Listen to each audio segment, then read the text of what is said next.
जी, NDA भी घोषित करें और हमारे जेडीयू भी कार्यकर्ता सारे नेता सब मिलकर घोषित करें। एनडीए भी घोषित, सीएम है और सीएम के उनके नेतृत्व में हमारी सरकार बने, फिर से विकास का क्रम जारी रखे। जितना सधा हुआ बयान निशांत का सामने आया, हम लोगों ने कल चर्चा की थी कि मोदी जी ने लाडला मुख्यमंत्री कह के नीतीश जी को फुलाया तो जरूर, लेकिन नीतीश जी के नेतृत्व में बिहार में चुनाव होगा, इसके ऊपर चुप्पी साध ली। और चिराग और निशांत अगर दोनों एक साथ एक मंच पे प्रचार के लिए निकलते हैं तो वैसी स्थिति में एनडीए को बहुत बड़ा बेनिफिट और बहुत बड़ा समर्थन मिलने वाला है। कि एनडीए के लिए एक चुनौती है कि चिराग और निशांत दोनों को एक मंच पे ले आवे और दोनों की जो सभाएं हैं वो अलग अलग ना हो के एक साथ हों। मैं आपको बता दूं, विधानसभा चुनाव 2025 में चिराग की भूमिका बहुत मजबूत भूमिका होगी।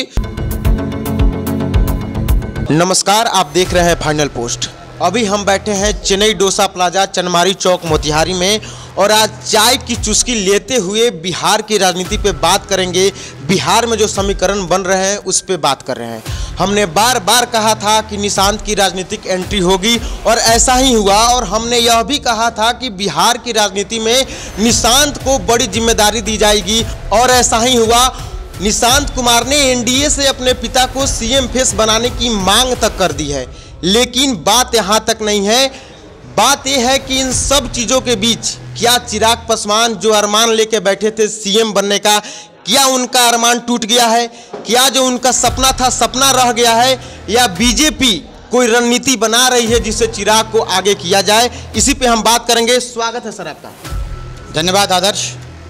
सर, बिहार के राजनीति में दो युवराज थे, तेजस्वी यादव और चिराग पासवान, दोनों सीएम फेस बनने के रेस में सबसे आगे थे, लेकिन निशांत कुमार इसमें राजनीतिक एंट्री लेकर पूर्ण विराम लगा दिया है।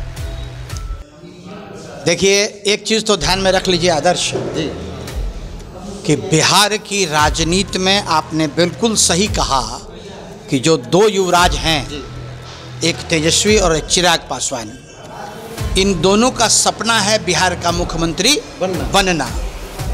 अचानक से निशांत की एंट्री जब हो गई तो राजनीतिक गर्माहट जो है, गर्माहट थोड़ा टेम्परेचर जो है बिहार के पॉलिटिक्स है वो पॉलिटिक्स बढ़ गया।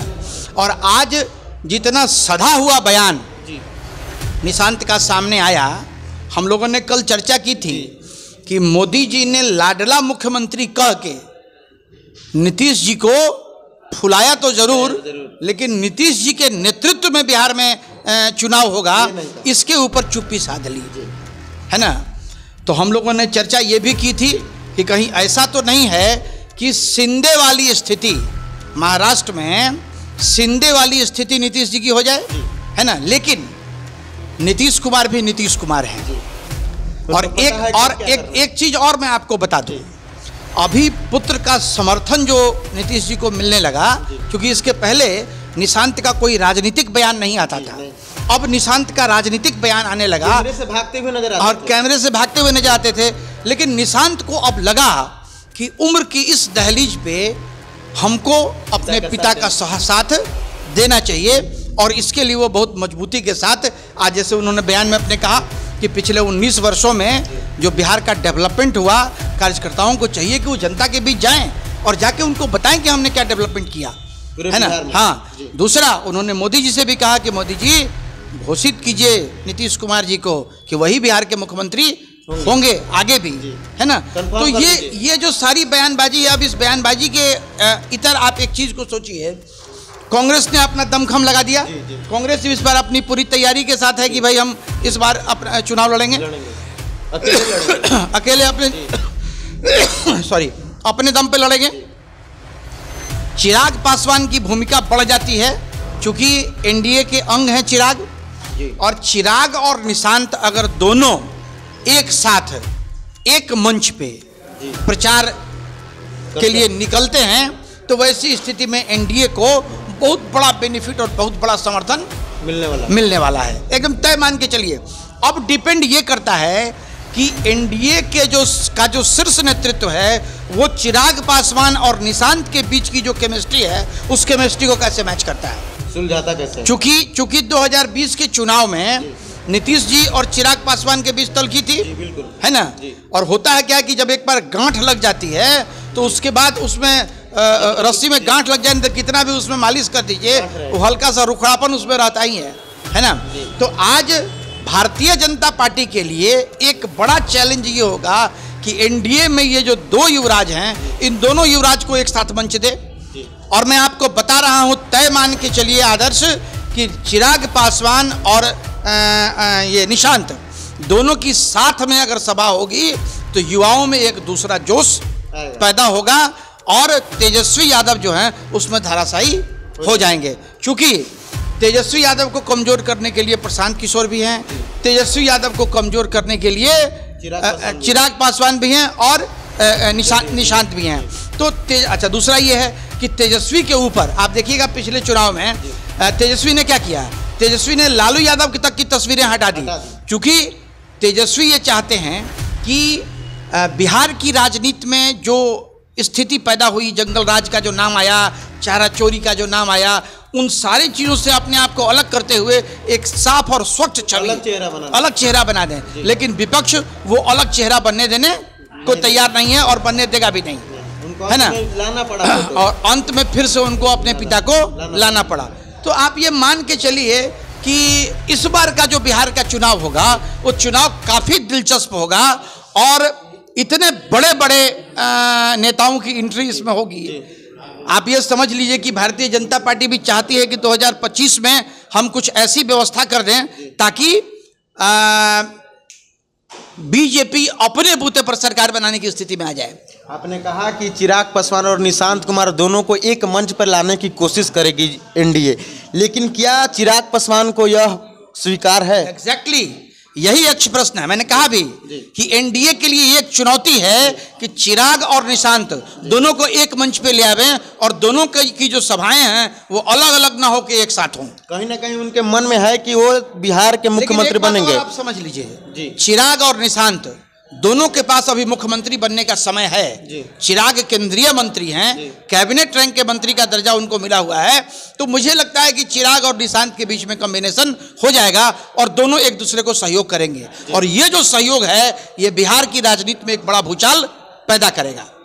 नरेंद्र मोदी का भागलपुर कार्यक्रम होने के बाद ही बिहार में बिहार विधानसभा 2025 का चुनाव बिगुल बज गया है। सभी पार्टी अपनी तैयारी शुरू कर दी। इसमें चिराग पासवान का क्या भूमिका होगा विधानसभा चुनाव 2025 में? देखिए, एक चीज़ मैं आपको बता दूं, विधानसभा चुनाव 2025 में चिराग की भूमिका बहुत मजबूत भूमिका होगी। क्योंकि बिहार की राजनीति का 10 से 12% वोट ऐसा है जिस वोट को घुमाने की ताकत चिराग पासवान में है। तो भारतीय जनता पार्टी का जो अपना हिंदू कोर वोट है वो उनके साथ रहेगा। चिराग पासवान का जो दलित वोट है वो इनके साथ होगा और निशांत की राजनीति में आने के बाद युवाओं के अंदर जो एक जोश पैदा होगा, खास करके जो उनका कोयरी कुर्मी में लव कुश समीकरण का जो वोट है वो समर्थन मिलेगा।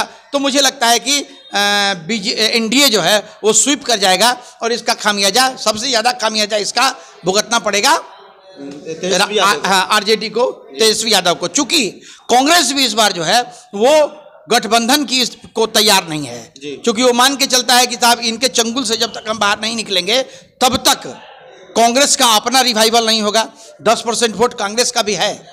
आप ये समझिए, दिल्ली के चुनाव को आप देख लीजिए, दिल्ली के चुनाव में भी 6-7% वोट उसको आया, है ना? भले दम पे पता तो चला कि हमको कितना वोट पता तो चला। तो बिहार का, हालांकि एक चीज मैं आपको और बता दूं कि अगर बिहार के राजनीति में कांग्रेस का जो कमान है वो कमान अगर पप्पू यादव के हाथ में जाता है तो वैसी स्थिति में कुछ सीट भी निकाला जा सकता है। क्योंकि पप्पू यादव यंग हैं, इनर्जेटिक हैं, लड़ाकू हैं, जुझारू हैं, इसमें कहीं कोई दो राय नहीं है। दूसरा, कांग्रेस की पूरी जो सशक्त टीम है वो कृष्णा अनवारुल सहित वो अलका लांबा, इमरान प्रतापगढ़ी, तो जितने कांग्रेस के फायर ब्रांड लीडर्स हैं वो सारे लीडर्स की बिहार में एंट्री हो गई है। और लगातार, जैसे आज भी हम देख रहे थे कि बेगूसराय में एक सभा थी, है ना? तो लोगों से कनेक्ट करने का काम कांग्रेस भी कर रही है। इस बार आप ये मान के चलिए कि मुझे लगता है कि 30 से 35 हजार वोट जिस कैंडिडेट को आ जाएगा वो चुनाव निकाल लेगा।